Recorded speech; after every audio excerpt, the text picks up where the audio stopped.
I'm going to show now how to print your Monoprint once you've prepared your plate.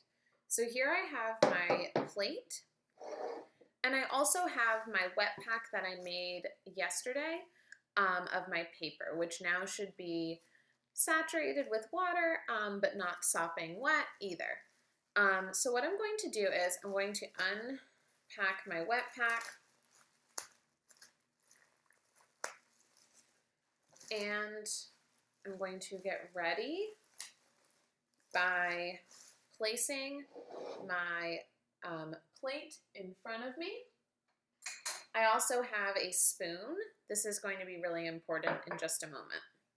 So what I'm going to do first is I'm going to take out one sheet of my paper, and you'll be able to feel that it is decently moist, but definitely not wet. Like your fingers should not look wet when they come off of the paper, but it should feel moist and cool to the touch.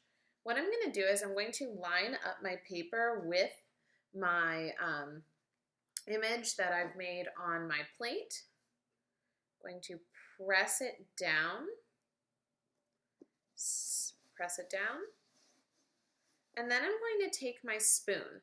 And what this does is we're going to press it onto the surface of our paper. This will help our design transfer. So this kind of takes the place of what would be like a big printing press. And I'm going to evenly press it across my paper. And I have the rounded part facing down, and I'm putting my thumb in the middle of the spoon to apply pressure. This sometimes is easier if you're standing up. That way you can get really good pressure using your whole body. And I'm going to go across my whole image. I'm making sure to be really careful too, because I don't want to accidentally slide my paper. So that's why I'm using my other hand to hold it down. I'm going to keep going. Maybe I'll go over it a second time. And I'm being really methodical, making sure that I'm hitting the outside edges where I know my artwork was on my plate, making sure I hit all of the parts 2 times. What I'm going to do is I'm going to check and see my print before I totally remove my paper. And I want to just check and see that my image is transferring, or if I need to press harder in any part. So I'm going to hold down with one hand and peek underneath. So we can see that the image is starting to transfer, but it's not transferring super darkly. So you know what? I'm going to press it down one more time.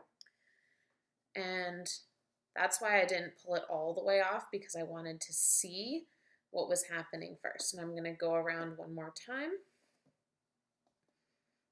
with my spoon, pressing.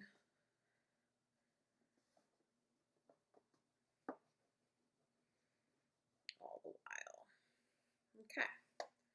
To lift up my paper, I'm not going to pick it all up at once, because that could lead to some like my hand slipping under, or maybe moving my print, and that'll make my image look wibbly.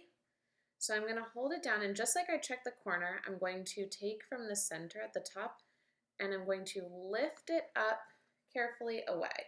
And you'll see that my image has transferred.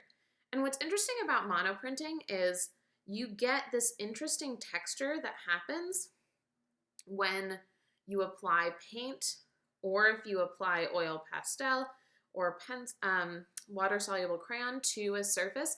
You can see all of the droplets of paint as it bubbled up to the surface, which can be really, really interesting. So that is how you pull a monoprint from a plate.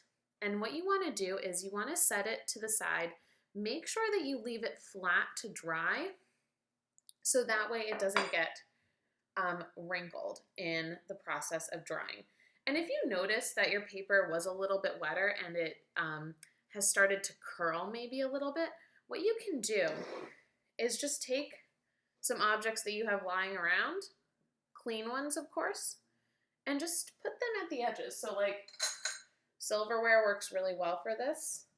And that'll just make sure that as it dries, it's weighed down and won't curl as it dries out. Okay. So that's how you take a monoprint from a plate.